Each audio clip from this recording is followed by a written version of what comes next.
So if y'all haven't seen my community posts and been living under a rock, I took a 100K challenge, and today I'm going to be going over where I'm at in that challenge, what are my goals for this challenge, and what I plan on doing to pass this challenge. So right now we're on the dashboard of my 100K challenge. I started this challenge around the end of July because I do want to add more capital to my portfolio so I can make more money overall and risk less. I do want to start lowering my risk and stuff like that. But as you can see, I'm down overall 1.97, and I would have been up a few percentages, but I did make some mistakes with the copy traders, so it didn't risk the right percentage and all that good stuff. So I have been having some issues, but the issues were on my part because I should have been checking. And for example, if we look in my trading journal real quick, the first trade I took on this challenge, it was a winner. It was supposed to be a $3,000 win because I was risking 1%. But the thing was, I'm trading my funded accounts and this challenge account at the same time. One of my funded accounts I was risking, I believe, I think it was 0.5%. So I didn't have the copy trader set on the right percentage, either 0.5% or 0.25%. One of those, I didn't have it set on the right percentage to risk for the challenge because I do want to risk 1%. And I think it risked 0.50 or a little bit less. So when it hit take profit, it didn't give me that 3K, and I realized, and I was like, damn, you know. So next trade, I took on this was around the 1%, a little bit less than 1% loss on this. It was all fine. I realized I got the settings fixed and everything. I'm just gonna keep trading my system, and eventually we can pass this challenge. The next trade I took was a break even. I consider this a break even because I was risking 1%, and usually you're gonna take some type of like commission loss when you're on the lower time frames, like the 1 minute, like me. So the 251, it wasn't a big deal. It was only 251 for a potential 3K. So next one we have is this 875. I've been on a quite a losing streak. Not like a losing streak. I didn't have no winners, but I'm in drawdown with my funded accounts. Um, already took my withdrawals for my one withdrawal last month, but I'm in drawdown under the balance. So I'm trying to work to get that back up. Euro USD. Okay, I think this was also a break even trade as well.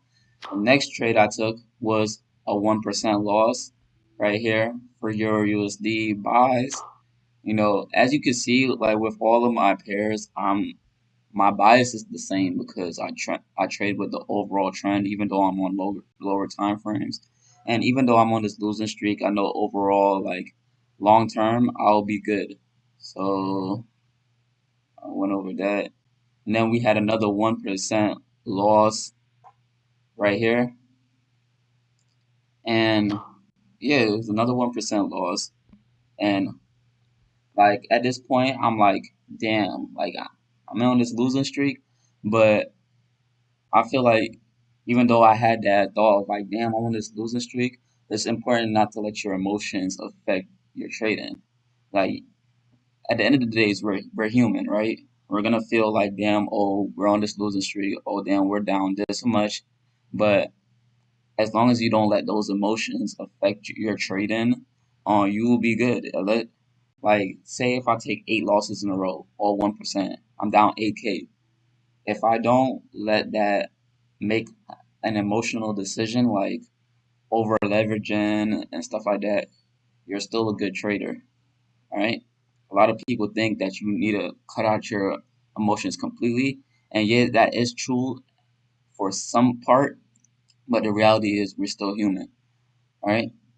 This right here was a trade I took today, and it kind of got a little irritated with this because but this was a mistake on my part again.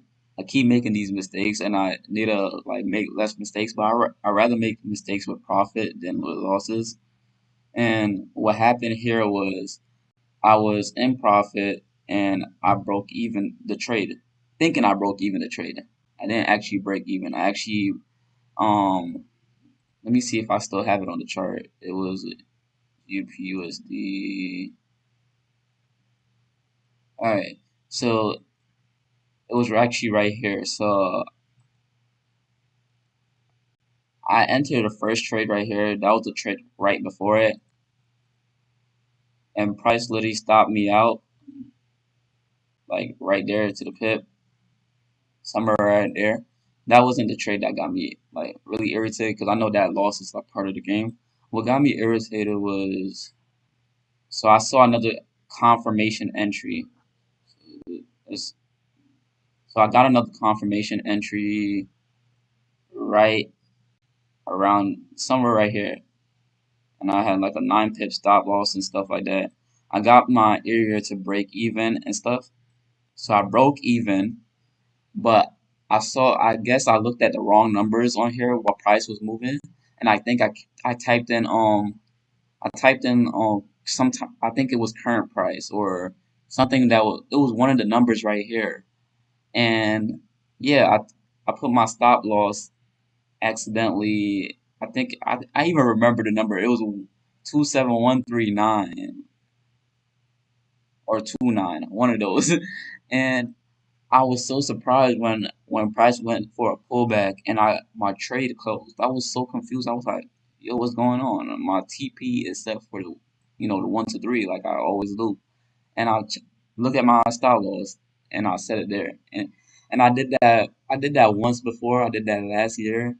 Um, it got me irritated as well too because I was like, I'm never gonna make that mistake again, and here I am making that mistake again. So it's a once in a while thing. I really wish I didn't make those two mistakes on this account because this would have been a 3K win if I made sure the risk was good, and this would have been a 3K win. So it's like certain stuff like that. I